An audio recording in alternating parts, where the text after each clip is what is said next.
Hello सबैलाई नमस्कार। आज पनि फेरि म नयाँ भिडियो लिएर आइसकेको छु। आज चाहिँ म यहाँनिर कोला बगानमा छु। आजको काम भन्ने चाहिँ के हो भन्दाखेरि कोलाको नयाँ बिरुवा चाहिँ निकालेर सार्ने काम हुँदैछ। यहाँनिर म चाहिँ यहाँ देख्न सक्नुहुन्छ, यहाँ कोलाको बिरुवाहरू उखाल्दै काम गर्दैछु भने मामा चाहिँ माथि खाडल खन्दै हुनुहुन्छ, त्यहाँनिर चाहिँ कोलाको बिरुवा सार्नको लागि। यहाँ हाम्रो चाहिँ मिनी कोला बगान छ, हेर्नु होला एकदम सानो छ, तर हेर्दाखेरि क्या धेरै ठुलो जस्तो देखिन्छ।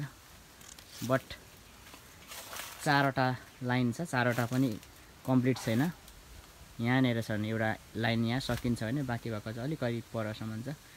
3वटा लाइन र एउटा चाहिँ आधा लाइन मात्रै छ, तर क्या धेरै ठुलो कोला बगान जस्तो देखिन्छ, कति बाक्लो जस्तो देखिन्छ। अनि यहाँनिर भएको नयाँ टुसाहरू चाहिँ निकालेर हामीले चाहिँ यहाँ माथि फेरि सार्न लागेको छौँ, अलिकति बढाउँ भनेर।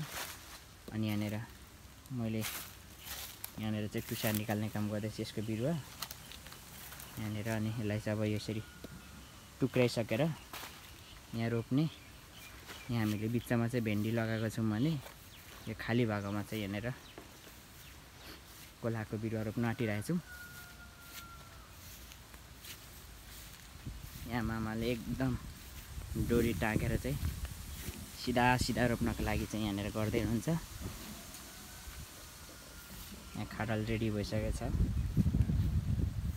यहाँ मामा गर्दै हुनुहुन्छ।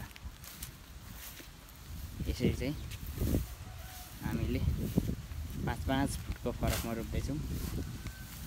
ठिक छ नि मामा? आज त हावा पनि मजाले चलिरहेछ क्या, बाँसको टुप्पो कस्तो मजाले हल्लिरहेछ। धेरै गर्मी छैन आज। घाम कता गयो, घामै लुके जस्तो छ। घामले साथ दिइरहेछ आज चाहिँ। लागेको क्या हाम्रो है, म त घामै हेर्न सक्दिनँ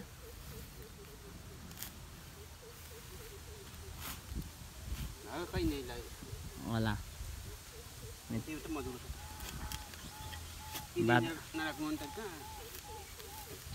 है इन्द्रेणी त आँखा त बिग्रिनु हो। यहाँ मामाले बेलचाले खन्दै हुनुहुन्छ खाडल।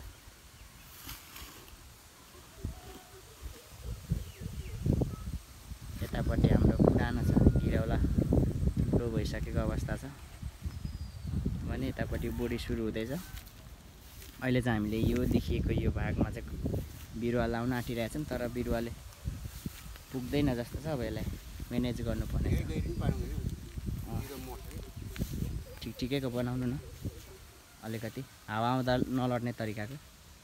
यो चाहिँ हाम्रो मिनी कोला बगान एकदम धेरै ठुलो जस्तो देखिन्छ, तर सानो छ।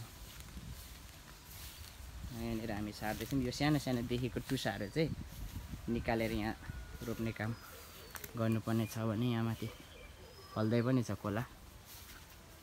यहाँ फुलेर यत्रो भइसक्यो, देखिँदैन कि क्या हो, कालो देखिँदै रहेछ। यहाँ छ, यहीँभित्र छ। यो चाहिँ एकदम अर्ग्यानिक भन्नु पऱ्यो यहाँनिर। अब यो यहाँनिर छ, यहाँनिर चाहिँ यो छिर्के देखिराख्नु भएको छ। यो चाहिँ अब हामीले दबाई लगाएको छैन, दबाई नलागेपछि चाहिँ यो के गर्छ भने किराले चाहिँ सबै बोक्रा खाइदिन्छ, सानोमै खान्छ। अनि त्यसपछि यो बिक्री पनि हुन मान्दैन। यिनीहरूमा अब दबाई लाउनै अहिले भ्याइएको पनि छैन, नभएको कारणले गर्दाखेरि चाहिँ सबै यस्तो छिर्के भइसक्यो। यो छिर्के भएको चाहिँ बिक्री हुँदैन, अब आफै घरमा खाने हो।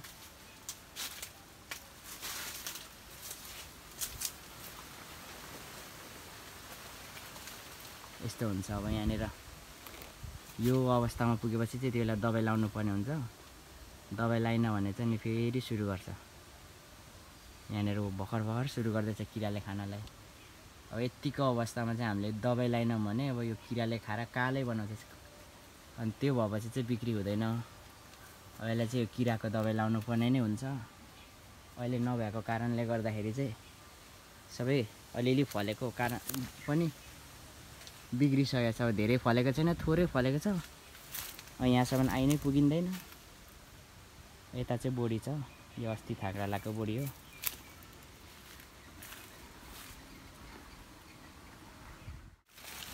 हाम्रो काम चाहिँ लगातार अघि नै बढिरहेको छ। अब गलेर पसिनै पसिना भए पनि आज चाहिँ हावा आएको कारणले गर्दाखेरि चाहिँ ठिकै भन्नुपर्छ। अस्तिको जस्तो धेरै गर्मी चाहिँ भएको छैन, तर अब पसिना चाहिँ आइरहेको छ। हावा आएको कारण चाहिँ एकदम सजिलो नै भइरहेछ काम गर्न। यहाँ म देख्न सक्नुहुन्छ मैले चाहिँ यति निकालिसकेँ, अनि यता पनि छ। अनि हाम्रो मामा चाहिँ फेरि माथि, उहाँको चाहिँ बाहिर खाडल खन्ने काम भएको कारणले मामा चाहिँ पर गर्दै हुनुहुन्छ। मामाले पनि त्यहाँसम्म पुर्याइसक्नु भएको अवस्था छ। आज चाहिँ मौसमले नै अलिक साथ दिइरहेछ। अब हामीले चाहिँ यसरी सानो ठुलो गरेर यति निकालिसक्यौँ। यता पनि छ, देख्न सक्नुहुन्छ। अब यसको बिरुवा निकालेर सार्ने प्रविधि चाहिँ हामीले अब पुरानै तरिकाले, अब पहिला पनि हामीले कोला खेती गरेको थियौँ, त्यही तरिकाले अब गरिरहेको छौँ। यसमा नयाँ प्रविधि चाहिँ के छ त्यो चाहिँ राम्रोसँग जानकारी भएन, तर हामी चाहिँ अब पुरानै तरिकाले चाहिँ अब यो यसरी जरा निकाल्ने, खन्ने, अनि त्यसपछि खन्तीले, यो रडको खन्ती चाहिँ यहाँनिर, अब यसले चाहिँ कोदालोले हल्का खन्ने, अनि यसले त्यसको जोइन्ट हुन्छ, त्यो जोइन्टलाई चाहिँ टुक्राएर अनि त्यो माटोबाट यसले को सहायताले निकालेर अनि यसरी बाहिर निकाल्ने। अनि यसरी जरा आउँछ, अनि यो जरा भएकोलाई चाहिँ अब यो टुप्पी चाहिँ काटिदिने, अनि लगेर खाडलमा पुर्दिने। यही तरिकाले गरिरहेको छौँ। जसले यो भिडियो हेरिरहनु भएको छ उहाँहरूले चाहिँ अब हामीले गरेको प्रविधि ठिक भयो कि भएन, यो तरिका ठिक छ कि छैन कमेन्ट गरिदिनु होला। यदि छैन भने अब नयाँ प्रविधि के छ यसो जानकारी गराइदिनु होला कमेन्ट मार्फत। आज चाहिँ काम गर्न पनि एकदम मजा भइरहेछ क्या। यस्तो मजाले हावा चलिरहेछ, यहाँ देखिरहनु भएको छ नि बाँसको टुप्पो हल्लेको। फिल गर्न सक्नुहुन्छ क्या यहाँ कति धेरै हावा आइरहेछ, अनि यहाँ काम गर्न कति मजा भइरहेछ। गलेर पसिनै पसिना भए तापनि एकदम चिसो एसीमा बसेको जस्तै अनुभव भइरहेछ। एकदम रमाइलो छ।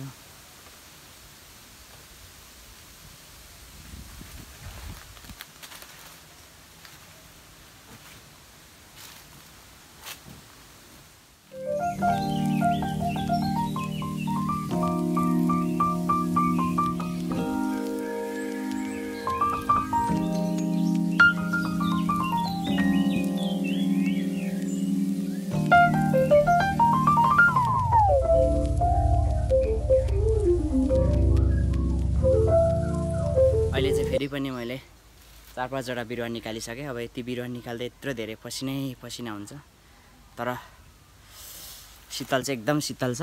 हल्का काम गरेकोले पसिनाको। यहाँ बाँसको टुप्पो हेर्नु न कति हावा आइरहेछ, एकदम हावा चाहिँ बढी चलिरहेछ भने एकछिन काम गरेपछि मलाई चाहिँ यति धेरै पसिना आउँछ क्या। मैले अहिले यति निकालिसकेको। अब हामीले चाहिँ यस्तै तरिकाले निकाल्छौँ, देखिहाल्नुभयो। यसरी जरा आउँछ, अनि यो चाहिँ एकदम छिटै फल्ने भएको कारणले हामीले चाहिँ यसरी नै रोप्छौँ। नयाँ प्रविधिले मान्छेले टिस्यु कल्चर गरेर लिएको बिरुवा पनि रोपेको चाहिँ देख्छु, तर अहिले चाहिँ हामीले त्यस्तो बिरुवा लिएको छैनौँ। मामाको काम यहाँ निरन्तर जारी नै चलिरहेछ। मामाको काम त्यहाँ चल्दैछ भने मेरो काम चाहिँ यो बिरुवा निकाल्नेमा चल्दैछ। एकदम पसिनै पसिना भएर चाहिँ गाह्रो भयो। यहाँ माथि भर्खर यहाँ बहिनीले चाहिँ पानी ल्याइदिएर आइदिइसक्यो। धन्यवाद। सबैको बहिनी कहाँ यस्तो धेरै माया गर्नुहुन्छ र आफ्नो दाजुलाई यस्तो गले बेलामा पानी ल्याइदिएको छ। कहाँ जाने? ठिकै छ, सबको आफ्नो ड्युटी छ। यसको चाहिँ घरमा गाई पाडाहरू हेर्दै घाँस काट्ने छ भने मामा भान्जा केटा छ, मामा दिँदै हुनुहुन्छ, म दिँदैछु यहाँ काम। भर्खरी स्प्राइट चाहिँ होइन, यो फेरि पानी हो। मामा पानी नखाने? औ गर्मी छ त, खानु न। ल ल, अहिले चाहिँ बेलुकाको 5 बजिसकेको छ। अब काम चाहिँ जारी नै छ, त्यही पनि अलिकति डिस्टर्ब गरेर क्या आज। पानी अघि पनि अहिले पनि गरेर 2-3 चोटि दिउँसो झर्रै झर्रै झर्रै पानी पर्ने। अब ठुलो नै होइन, सामान्य पानी पर्ने, यसले गर्दाखेरि चाहिँ अलिक डिस्टर्ब भइरहेको छ। अब अहिले फेरि पानी परिरहेको छ। काम चाहिँ निरन्तर जारी नै छ। अब निकै नै टुसा निकालिसकेको अवस्था छ। अब यहाँनिर रोप्नुपर्ने। अब पानी आइदियो अब एकछिन ओत लाग्दा यसरी समय चाहिँ लस भइरहेछ क्या। अब हामी जस्तो किसानहरूलाई चाहिँ यो पानी झरीमा चाहिँ यो बर्खाको समयमा चाहिँ साह्रै गाह्रो के। काम गर्न निस्क्यो पानी परिदिन्छ अनि अब एकछिन बस्नु पऱ्यो, बस्दाखेरि अब काम लम्बिएर कहाँ पुग्छ क्या। अब अफिसको जस्तो काम अब घरभित्र बसेर गर्ने अरू कुनै काम छ भने सजिलै हुन्छ। अब किसानहरूलाई चाहिँ एकदम गाह्रो हुन्छ क्या यो बर्खाको समयमा चाहिँ। अब छाता ओढेर रेनकोट ओढेर गर्न पनि समस्या हुने क्या। अब बढी भिज्यो भने अब पछि बिराम भइहाल्छ, बिराम भएपछि त झन् ठुलो समस्या। त्यही भएर अब एकछिन म चाहिँ यहाँनिर कोलाको पातमा ओत लागिरहेछ। अब धेरै ठुलो पऱ्यो भने चाहिँ घर जानु पऱ्यो, नत्र एकछिन रहन्छ कि भनेर यहाँ बसिरहेको छु। अहिले चाहिँ ठ्याक्कै घडीमा अब 6 बजिसकेको अवस्था छ। आज चाहिँ मैले के प्लान गरेको थिएँ भने यो साँझसम्म चाहिँ यो सबै टुसाहरू चाहिँ निकालिसक्ने विचार गरेको थिएँ, प्लान गरेको थिएँ। ठ्याक्कै यो चाहिँ सफल भएन। अब अलिकति बाँकी थियो। समस्या केले ल्यायो भन्दाखेरि अब पानी पर्दै क्या। अब 2 चोटि 3 चोटि पर्दै पानी, अनि यसले गर्दाखेरि चाहिँ अब भिज्ने कुरो भएन पानीमा। अनि एकछिन पानी रहेको बेलामा अब अहिले थोरै पानी परिरहेछ, सिमसिम परिरहेछ। यस्तो बेलामा भयो भने एकछिन चाहिँ आएर गरिने भएन। बिहानसम्म चाहिँ ठिकै थियो अवस्था। अब घाम पनि थिएन, निकै हावा पनि चलेको थियो, राम्रै थियो, सजिलै भइरहेको थियो काम गर्नलाई। खाना खाएर आइसके पछाडि चाहिँ अब पानी परेकै भएर डिस्टर्ब भयो। त्यही भएर चाहिँ अब मैले जति पनि यहाँ निकालिसकेको छु बिरुवाहरू, अब यो चाहिँ खाडलमा राखिराखेर अब पुर्ने काम पनि भोलि, अनि प्लस अलिकति निकाल्न बाँकी छ त्यो पनि अब भोलि नै गर्ने विचार गरेको छु। अब म चाहिँ यो सबै खाडलमा राखेर आजको काम चाहिँ यत्तिकै छोडेर जानेछु।